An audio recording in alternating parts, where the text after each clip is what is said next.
예, 새로운 코너입니다. 친절한 대기자 권영철 대기자 오셨어요. 어서 오십시오. 안녕하십니까. 권영철의 와이뉴스가 친절한 대기자로 코너 명이 바뀌었군요. 그렇게 갑자기 바꾸자고 해서 제가 그 친절하게 바꾸면 친절해지는 건지 좀 걱정이긴 합니다. 친절해지셔야 돼요. 친절해지셔야 돼요. 네. 우리 청취자들이 궁금해하시는 그 지점에 대해서 전보다 더 친절하게 설명해 주십사 하는 의미로 붙인 친절한 대기자 새로 단장한 코너. 오늘 첫 번째 주제는 뭐예요? 그러니까 그 이제 사실 친절하려면은 전제 조건이 있어야 되는 게 네. 일단 좀 궁금하신 부분들이 청취자들이 있으면은 질문을 주시면은 바로 답변할 수 있는 것은 바로 답변을 드리고 네네. 아니면 좀 더 이제 추후라도 답변을 하도록 하는 게 중요하고요. 그러니까 친절하다는 게 설명을 네. 친절하게 하는 것도 친절한 거지만 그것보다도 네. 궁금해하시는 그 주제를 제가 다루겠습니다. 그게 사실 핵심이거든요. 네. 그리고 청취자들께서 궁금해하시는 주제들이 있으면은 이게 어떻게 되는지 참 궁금한데 좀 알고 싶다. 올려주세요. 예, 그런 것 중에도 시의성 있는 것을 골라서 선택을 해서 해드릴 할 수도 있는. 네. 그래서 아마 코너를 이렇게 바꾸자고 한 것 같은데. 네. 근데 이제 시간 매일 잘라먹고 막 쫓아가면서 친절하라 그러면은 친절하기 쉽지는 않습니다. 본방송에서 못하면 댓글쇼까지 가시죠. 그러면. 네. 뭡니까 오늘은? 김학의 전 법무차관에 대한 항소심 선고가 오늘 있습니다. 2심. 네. 예. 오후에 있을 예정인데 1심에서는 무죄가 선고가 됐습니다. 검찰이 기소한 모든 혐의에 대해서 다 무죄가 됐기 때문에 네. 오늘 항소심에서도 무죄가 선고될지 아닐지 그걸 주제로 정해봤습니다. 오늘 친절한 대기자가 친절하게 짚어줄 주제. 네. 김학의 전 법무차관 항소심에선 어떻게 될까? 두 갈식으로 가죠. 어떻게 예견하십니까? 사실 재판 결과를 예단하는 건 상당히 참 어려운 부분입니다. 법조인들이나 기자들도 재판 결과를 예상하는 걸 조심스러워합니다. 잘해야 본전이거든요. 네, 사실. 네. 다만 청취자들의 판단을 돕기 위해서 몇 가지 전제 조건을 말씀드리면서 제가 설명을 드리도록 그러시죠. 하겠습니다. 첫 번째는 1심과 2심에서 사실관계가 달라진 게 있느냐 하는 게 여부입니다. 아니 일단 개인적으로 내린 결론을 내놓고 설명해 주시죠. 취재를 해보니까 무죄 가능성이 높다는 쪽이 많습니다. 2심도 네. 1심과 똑같이 무죄가 나올 것 같다. 네, 그렇습니다. 그럼 그 이유를 설명해 주시죠. 첫 번째. 그러니까 이제 첫 번째가 1심과 2심에서 사실관계가 달라진 게 없습니다. 김 전 차관의 1심 재판은 준비기일 2차례, 9차례의 공개 재판 끝에 선고가 내려졌는데요. 네. 항소심은 준비기일격인 첫 공판부터 결심 공판까지 3차례 만에 끝이 났습니다. 네. 그건 별로 다툼의 여지가 없었다는 얘기예요. 증인 신문도 거의 없었다면서요. 네, 증인심은 딱 한 명만 했습니다. 그 4천만 원을 건넸다는 사업가 최모 씨. 어허. 이 부분이 이제 항소심에서는 청탁이 있었다라고 진술을 한 것 같은데 네. 그것도 공소시효가 지난 부분이기 때문에 돈을 받은 시기가 어떻게 될지는 좀 더 지켜봐야 될 내용이고요. 그 항소심에선 증인 신문이 거의 없었다라는 것의 의미는 뭡니까? 그럼 2심 재판부가 항소심 재판부가 별로 1심 재판의 결과를 의심하지 않는다는 뜻으로 받아들여지는 건가요? 1심에서 조사된 증거 대부분을 그대로 받아들였고 그대로 인정했다. 법리적으로 해석을 달리할 부분들은 있습니다. 나중에 뭐 설명을 하겠지만은 그 돈을 받은 부분 저축은행 회장 A모 씨로부터 한 10여 년에 걸쳐서 1억 5천만 원을 받은 부분이 있거든요.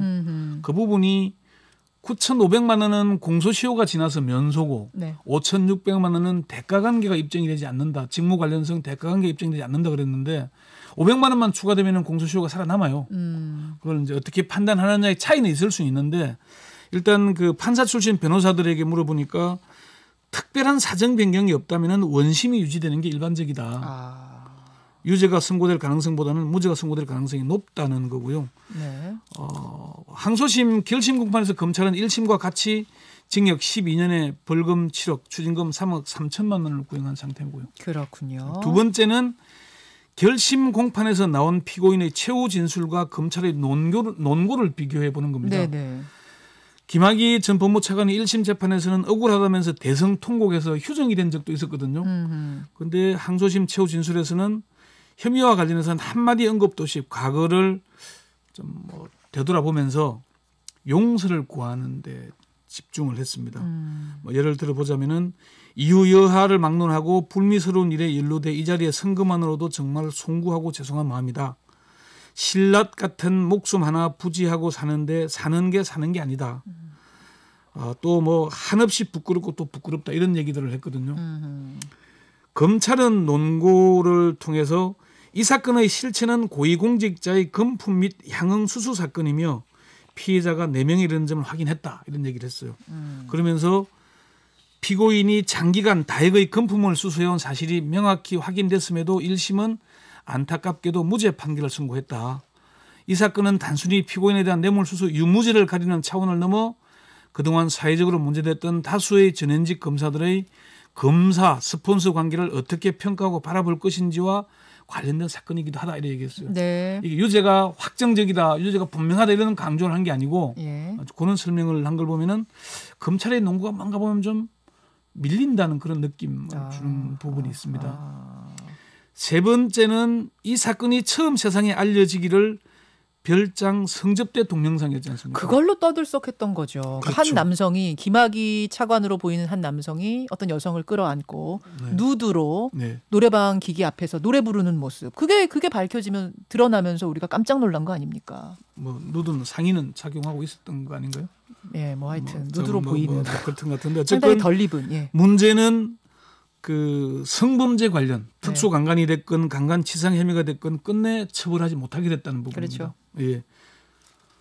윤중천 씨에게 실형이 선고됐으니까 사람들이 성범죄 혐의 처벌받은 거 아니냐라고 얘기하기도 해요. 윤중천 씨가 1심에서 징역 5년 6개월? 예. 맞죠. 예. 그런데 강간치상 등 성범죄 혐의는 공소시효가 지나서 처벌할 수 없다는 게 재판부의 판결이었습니다. 그 실형이 선고된 건 일부 사기와 알선 수재 혐의만 유죄로 인정된 거죠. 윤중천 씨가 1심에서 징역 5년 6월 받은 게 다른 혐의였던 거예요? 그렇죠. 그렇군요. 그 성범죄 관련된 그러니까 성관계 동영상에 등장하는 김학의 전 차관이나 성접대를 하고 동영상을 몰래 찍은 윤중천 씨나 누구나 성범죄로는 처벌받지 않았다는 점, 이 점들을 돌아보면은 이게 공소시효 때문이었습니까? 그것도? 공소시효와 고소 기간이 지났다는 이유 때문이었습니다. 그렇군요. 예. 그럼 김학의 전 차관에 대해서는 성범죄 혐의 자체가 아예 적용도 안 된 겁니까? 검찰은 이제 특수강간 공범으로 의율 하려고 검토를 했는데 그 피해자 A 씨가 이제 진술도 그렇고 김 전 차관이 여성 A 씨를 직접 폭행하거나 협박한 사실이 없고 A 씨가 윤중천 씨에게 폭행 협박을 당해서 성관계에 응한다는 상황을 알리지 못했다고 진술했기 때문에 그러니까 김학의 전 차관이 그걸 강제로 하는 거라는 인식이 없었다는 걸로 봐서 공범을 의율하지는 않았던 거죠. 그렇군요. 네. 그러면 김학의 전 차관에게 항소심에서도 무죄가 선고가 된다면 결국 검찰이 제 식구 봐주기 한 거 아니냐 이런 소리 또 나올 텐데요. 뇌물수수도 그렇고 성범죄도 그렇고 공소시효가 지나서 면소 판결을 한다는 건 검찰이 2013년 1차 수사와 2014년 2차 수사들을 제대로 하지 않았다는 걸 스스로 입증한 겁니다. 그때만 잘했어도 이제 이런 얘기 또 나오겠죠. 그러니까 윤중천 1심 재판부도 검찰이 2013년 적절하게 형사권을 행사했어야 한다. 이런 얘기를 했었거든요. 네네. 그리고 그 김학의 전 법무 차관의 1심 재판부도 검찰의 공소 사실을 모두 인정을 했어요. 그러니까 돈을 받은 사실, 성접대를 받은 사실을 다 인정하면서도 세월이 너무 지나서 그러니까 지연된 정의가 참 정의가 아니라는 걸 우리가 적나라하게 봤던 거죠. 그러네요. 네. 그러네요. 그 지금 2013년 당시에 검찰은 그러면 왜 의도적으로 오조준이란 말을 하잖아요. 왜 오조준을 했는가? 어떻게 보세요? 당시에 이제 김학의 전 법무 차관의 신분을 봐야 되는데 박근혜 정부가 들어서면서 검찰총장의 유력한 후보로 계속 거론이 됐습니다. 물론 검찰총장 추천위원회에서 애초부터 배제를 했어요.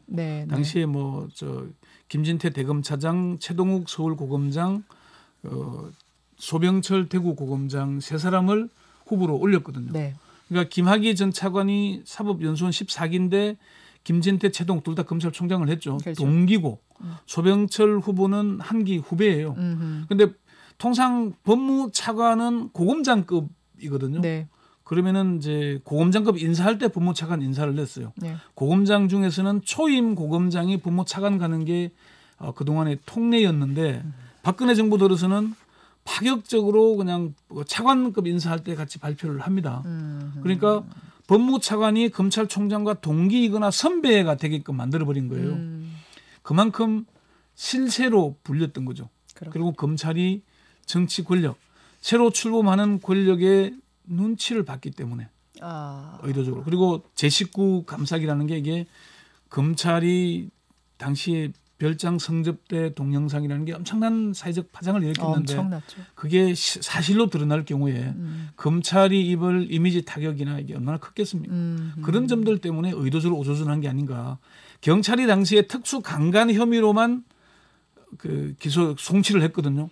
근데 검찰은 그 부분만 팠던 거예요. 그래서 당시에 맞아요. 그 제가 수사를 했을 때 네.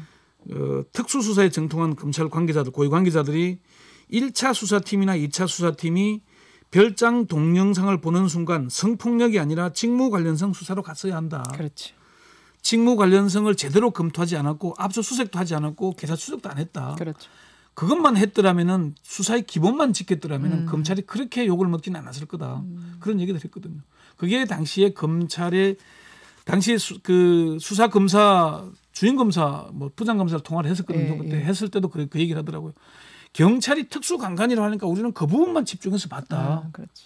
그런 얘기를 했거든요. 네. 그게 아마 핵심 중에 핵심이었습니다. 그러니까 검찰이 김학의 전 차관을 정면으로 겨냥하지 않고 경찰이 송치한 특수 강간 부분, 그 부분만 파다 보니까 이게 성범죄가 되냐 안 되냐에 집중하다 보니까 그 성접대, 뇌물 관련성 이런 거 안 했던 거죠. 안 봤던 거고. 그러니까 지금 그 윤종천 김학의 전 차관에게 적용된 뇌물수수혐의가 3억 3천이나 됐거든요. 예. 이게 다 공소시효가 지나서 면소 판결된 부분이 많단 말입니다. 맞습니다. 그럼 그게 2013년이면은 충분히 10년 이내였으니까 유죄가 인정될 사항이었죠. 예. 그러면은 김학의 전 법무차관은 이미 형을 마치고 사실 석방됐을 수도 있습니다. 그러니까 지금까지 끌고 온 그러니까 김학의 전 차관 얘기한 사는 게 아니라고 했지만은 검찰이 처음부터 제대로 했더라면은 이 지경까지는 왔겠느냐 하는 거죠. 의도적 오조준이라는 말. 네. 선택된 지연된 정의는 정의가 아니라는 걸 우리가 말. 정말 제대로 봤던 거죠. 두 가지 말이 오늘 와 닿네요. 여러분 오늘 김학의 전 차관에 대한 2심 판결, 항소심 판결 결국 어떻게 되는지 보십시오. 보고 또 이야기 나누죠. 권영철 대기자, 친절한 대기자 고맙습니다. 네. 김현정의 뉴스쇼는 청취자 여러분의 참여로 이루어집니다. 트위터, 페이스북, 레인보우 게시판, 그리고 단문 50원, 장문 100원의 유료 문자 샵 1212, 우물정 1212 통해 참여하실 수 있습니다. 김현정의 뉴스쇼, 여러분과 함께 만듭니다.